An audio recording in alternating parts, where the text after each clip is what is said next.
हाँ जी, नमस्कार। स्वागत है आपका हमारे यूट्यूब चैनल के अंदर। इस वीडियो के अंदर डिस्कस करने वाले हैं हमारे जो एक सीरीज़ चल रही है important MCQ for all nursing competitive exam, उसका सेकंड पार्ट यहाँ पर डिस्कस करेंगे।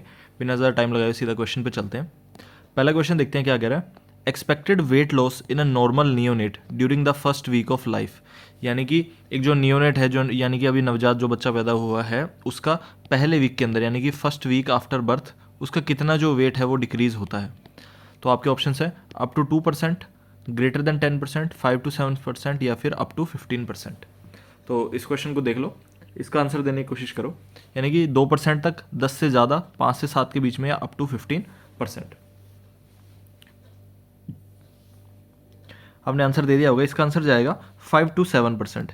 जो नियोनेट होता है उसका फर्स्ट वीक ऑफ लाइफ के अंदर कितना वेट लूज होता है, 5 to 7% होता है।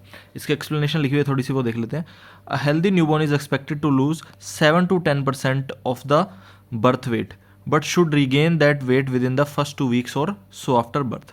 अब कुछ लोग बोलेंगे कि ये 10% यहाँ पे कोई ऑप्शन में दिया तो हुआ है, तो फिर ये 5 to 7% इसका आंसर क्यों गया। यहाँ पे लिखा हुआ है मोर देन 10%, जबकि आंसर में क्या बोल रहा है 7 to 10%। ठीक है, तो 5 to 7% इसका ज़्यादा करेक्ट जो है एक्यूरेट आंसर चला जाएगा। नेक्स्ट क्वेश्चन देख लेते हैं। अगला क्वेश्चन कह रहा है कि the onset of breast changes occurring in girls during sexual maturation is termed as, यानी कि जो ब्रेस्ट के अंदर चेंजेस स्टार्ट होते हैं सेक्सुअल मैच्योरेशन के दौरान लड़कियों में, उसका क्या नाम होता है। मेनार्की, प्यूबार्की, थैलार्की या एड्रेनार्की। ये टर्म्स हैं कुछ, इनको याद करना है हमें एज इट इज़, इनका सिर्फ आंसर मीनिंग जानने की ज़रूरत है। मेनार्की, प्यूबार्की, थैलार्की या फिर एड्रेनार्की। आंसर आपने देख लिया होगा। थैलार्की इसका आंसर चला जाएगा, सीधा सीधा थैलार्की इसका आंसर रहेगा। एक एक करके इन बाकी सभी को भी डिस्कस कर लेते हैं। थैलार्की का देखो, वैसे आप अगर पहले इसकी एक्सप्लेनेशन देख लेते हैं। थैलार्की के अंदर क्या रहता है, is also known as breast budding, तो ये एक चीज़ आपको याद रखनी है। And it's the first sign of puberty in girls. Girls के अंदर प्यूबर्टी का फर्स्ट साइन यही होता है। थैलार्की इंपॉर्टेंट है, इसको याद कर लेना। अगला मेनार्की सिंपल है, ऑनसेट ऑफ मेंस्ट्रुएशन। ऑनसेट का मतलब है स्टार्टिंग होना, ऑनसेट ऑफ मेंस्ट्रुएशन। अगला है, ये पी एक्स्ट्रा यहाँ पे लग गया, प्यूबार्की। इसका क्या मतलब है, onset of sexual hair growth, यानी कि हेयर ग्रोथ शुरू होना, प्यूबार्की कहला देता है। Adrenarche, onset of androgen production from adrenal glands, इसको एड्रेनार्की बोलते हैं। ये तो 4 कॉमन टर्म्स है। इसके बाद में 2 और हैं। स्पर्मार्की, इसका क्या मतलब है, appearance of sperms in seminal fluid, यानी कि सीमन के अंदर जब स्पर्म्स का अपीयरेंस होता है उसको स्पर्मार्की बोलते हैं फर्स्ट टाइम।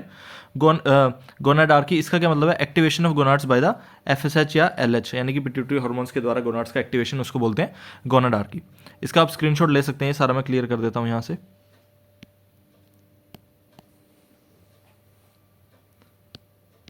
अगले क्वेश्चन की ओर चलते हैं इसके बाद। ये क्वेश्चन क्या कह रहा है, which of the following is an example of live attenuated vaccine. Live attenuated vaccine का एग्जाम्पल कौन सा है इसमें से। वैक्सीन काफ़ी इंपॉर्टेंट है, इनको अच्छे से याद करना काफ़ी ज़रूरी है। बीसीजी, हेपेटाइटिस बी, रेबिस या पर्ट्यूसिस। ये सिंपल ट्रिक है, इससे याद आप कर लेना। बाकी इसके अंदर सिर्फ हम ये जानने वाले हैं कि कौन सा इसमें एग्जाम्पल है लाइव एटीन्यूएटेड वैक्सीन का। बीसीजी, हेपेटाइटिस बी, रेबिस या पर्ट्यूसिस। तो इसका आंसर क्या चला जाएगा, इसका आंसर चला जाएगा बीसीजी। लाइव वैक्सीन के जो एग्जाम्पल हैं उनको यहाँ पर याद करना है, ठीक है। तो बीसीजी इसका आंसर चला जाएगा। कुछ और लाइव वैक्सीन के एग्जाम्पल देख लेते हैं। लाइव एग्जाम्पल पहले ये देख लेते हैं वैक्सीन होते क्या हैं। Live attenuated vaccine use a weakened version of a virus or a similar virus to trigger an immune response, यानी कि जो वायरस रहता है उसके एक तो वीक वर्जन को बॉडी में डाल देते हैं जिससे वो डिजीज़ कोज ना कर सके, या उसी वायरस के ऊपर जिस तरीके के प्रोटीन्स हैं या उस वायरस के ऊपर जिस तरीके का सब्सटेंस लगा हुआ है जो कि इम्यून रिस्पॉन्स क्रिएट करता है, वैसे ही दूसरे वायरस को पकड़ के बॉडी के अंदर इंसर्ट किया जाता है, जिसकी वजह से क्या है, बॉडी इम्यून सिस्टम डेवलप करे और नेक्स्ट टाइम जब वो वायरस या जो भी ऑर्गेनिज्म है वो एंटर करे बॉडी के अंदर, उसके टॉक्सिन्स एंटर करें तो हमें डिजीज़ ना हो।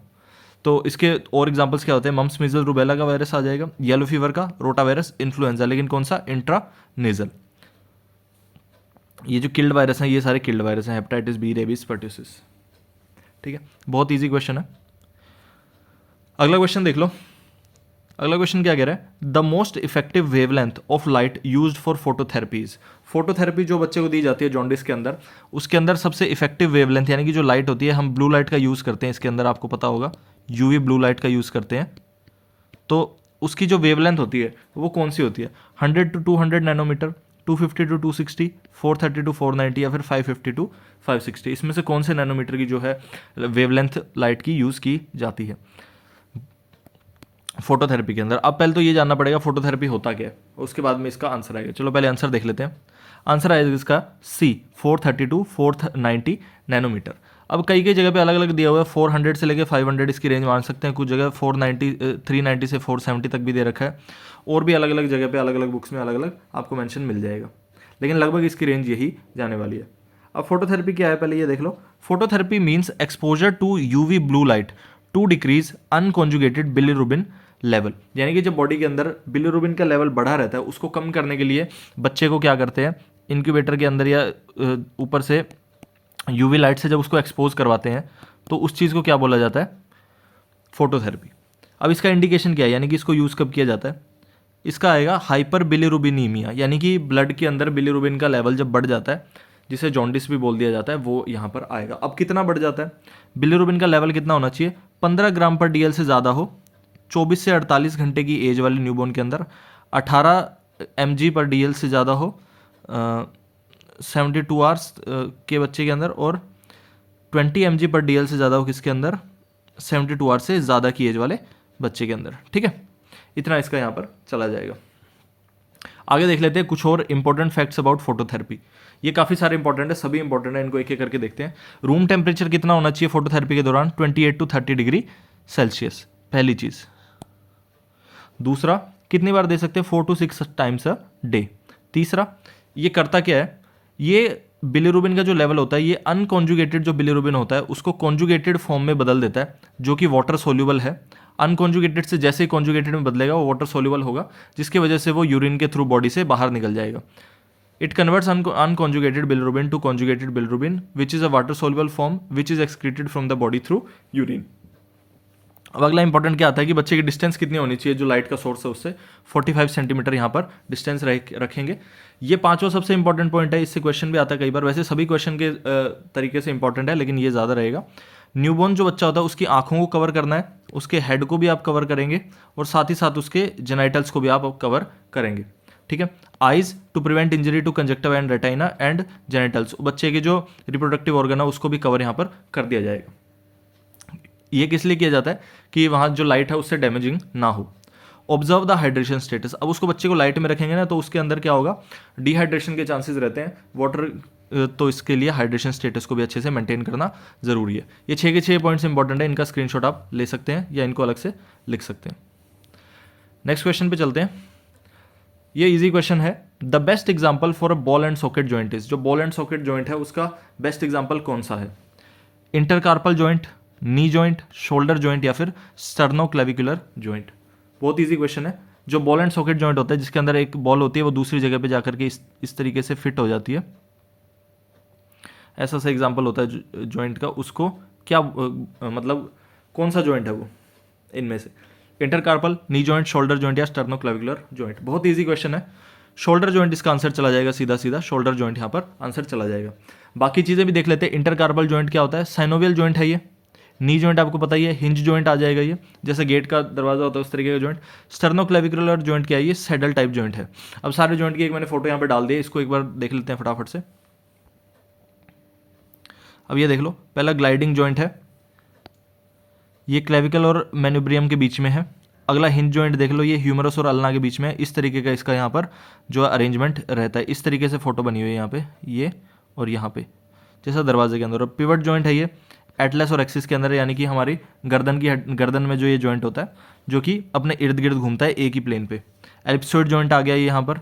रेडियोकार्पल जॉइंट, मेटाकार्पल, फेलेंजियल जॉइंट इसमें आ जाएगा। सैडल जॉइंट क्या है, जैसे घुड़सवारी करता है तो सिर्फ एक तरफ और दूसरी तरफ जा सकता है, उस तरीके का ये जॉइंट है। यहाँ पर एक बोन देख रहे हो नीचे, दूसरे में आकर के फिक्स हो गई है। जो बॉल एंड सॉकेट जॉइंट है, जैसा इस क्वेश्चन में पूछा गया था, इसके दो एग्जांपल आते हैं, शोल्डर जॉइंट और दूसरा हिप जॉइंट। हिप जॉइंट इसका ज़्यादा प्रोमिनेंट एग्जांपल बन जाता है। तो ये जॉइंट्स का आप टॉपिक रीड करेंगे तो आपको अच्छे से समझ में आ जाएगा, ज़्यादा कुछ इसमें है नहीं। ठीक है, तो ये इसी के साथ में हम सारे क्वेश्चंस को यहाँ पे देखा, हमने काफ़ी सारे इंपॉर्टेंट क्वेश्चन डिस्कस किए। इसके बाद भी अगर आपको कोई डाउट है तो आप पूछ सकते हैं। अब देखो ये वीडियो बनाने के अंदर 5 ही क्वेश्चन डाले हैं मैंने, लेकिन उन्हीं 5 क्वेश्चन से आपके काफ़ी सारे जो इंपॉर्टेंट क्वेश्चन हैं वो यहाँ पर क्लियर हो गए हैं। धीरे धीरे करते हुए क्वेश्चंस के नंबर को भी बढ़ाएंगे और टॉपिक्स की वीडियो भी साथ साथ लेके आएंगे।